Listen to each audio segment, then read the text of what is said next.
एकोळ भाग 7 मधली पहिली एकोळ अशी आहे, माझ्या भाषणाला नेहमी लोकांच्या रांगा लागतात निघून जाणाऱ्या.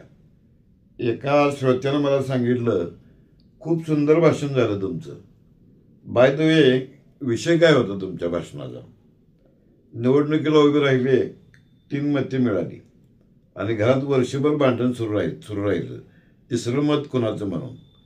समाज आपल्याला असं सांगतो, नीट वागा, आणि आपण वागायला लागल्यावर समाज असं म्हणतो, हा हा हा हा. तसं नव्हे.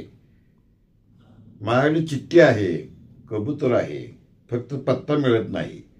प्रत्येक माणूस काही वेळा वेड्यासारखा वागतो, काही वेळा शहाण्यासारखा वागतो. आता तुमची त्याची केव्हा भेट होते त्यावर बरंचसं अवलंबून आहे.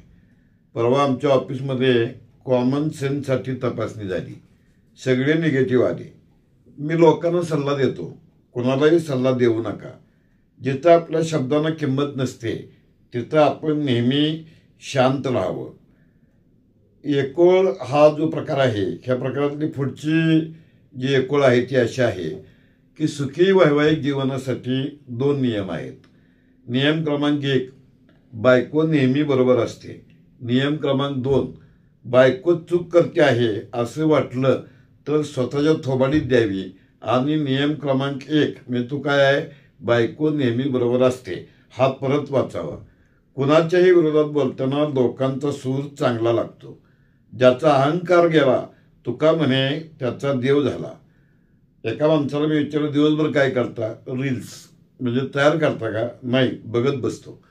तुम्हाला सांगायचा गमतीचा भाग असा, केरळमध्ये कन्नूरला एक डॉक्टर A.K. रायरू गोपाल म्हणून डॉक्टर होते.